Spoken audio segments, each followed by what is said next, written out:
Have you ever felt like you're one question away from being exposed as a fraud, fake, a phony, anything like that?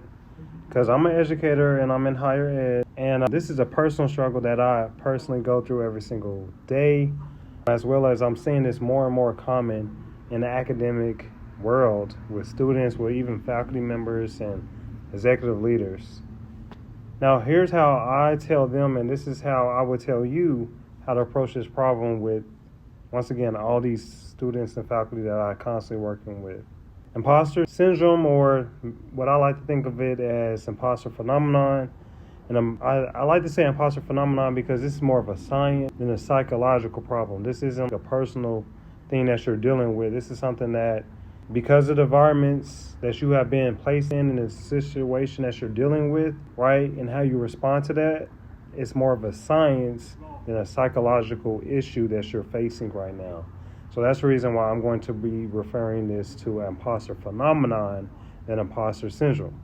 But they're technically the same common thing that I'm talking about here. Now, if you're not familiar, just go ahead and go through some of my videos. But what I want to talk about you specifically today is that there are only 3 good reasons, right? Only 3 that high achievers experience imposter phenomenon more intensely with. First one is perfectionism, right? So when excellence is your standard, right, that's your gold standard, right? That means that your standard is good enough, right? And if you're not excellent, that means that you are literally failing, even though, right, you could have killed it. I see this all the time with all the high achieving students that I meet every single day, right? They got a goal to get a 105, but they end up getting the 95. They feel like the world is ending and that they're not going to amount to anything. It's pretty crazy.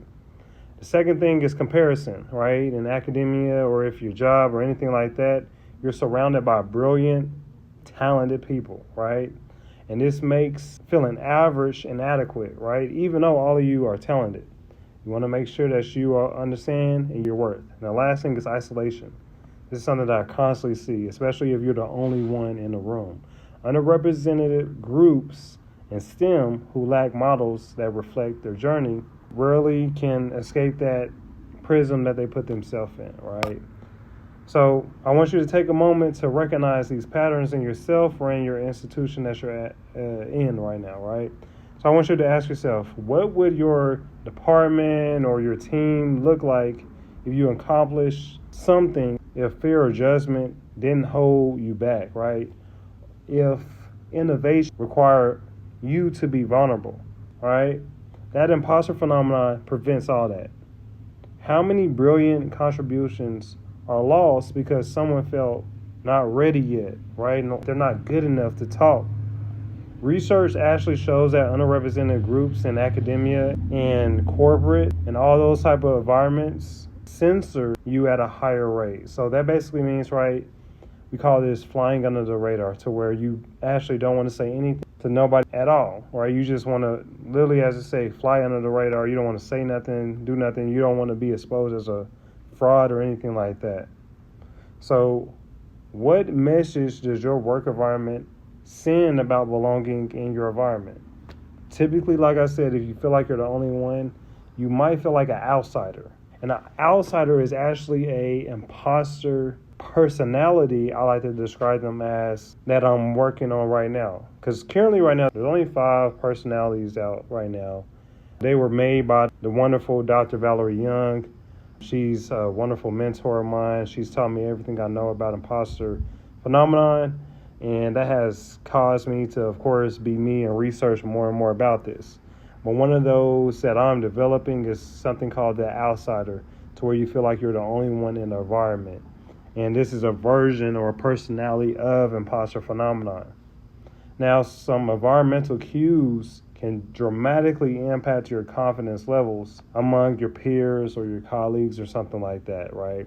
And if you don't address imposter phenomenon directly, right, this could lead to so many issues and so many to talk about. But I'll just cover a few, right? So where if your workplace, if your institution's not covering these, right, that means that they're losing out on talent, because you might head out and go somewhere else to where you feel more valuable. You feel like you can actually be yourself. You might see less innovation in these workplace environments. That's typically what happens because people are scared to actually be themselves and express what they got it going on in their head. And it might actually continue to just promote the systematic inequalities, right, that's going on in that environment. Now, all this being said is that's the reason why I developed the BRAVE framework. Excuse me, y'all, you know what I'm saying? But I developed this BRAVE framework, and this is how I'm actually transforming people to actually manage imposter syndrome. Or in this case, like I said, imposter phenomenon. Can you actually get rid of or cure imposter phenomenon? No, but you can definitely manage it.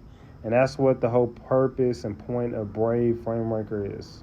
All right, that's the reason why I developed it, because like I said, when I was in grad school experiencing this, I didn't know what the technical language was at that time, but I was definitely feeling awkward about saying anything. Like, true story, right? We would have people from industry constantly coming in, and I did not say a word. I didn't talk the whole time. We would go to dinner for 2 hours. Before then, we was talking, and they were presenting and having meetings to write about chemistry research. I didn't say nothing the whole time.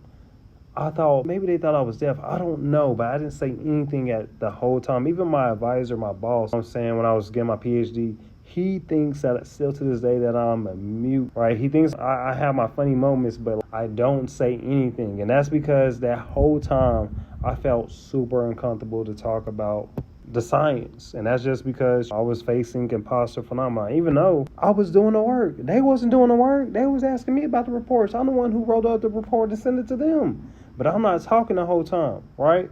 So this confidence isn't just a personal issue, right? This could be something institutional that's going on. So all that to say, right, is what is the biggest way imposter phenomenon has showed up in your environment, right? Is it killing your mood, right? Are you thriving through it? Let me know in the comments, because I'm very curious what y'all doing right now.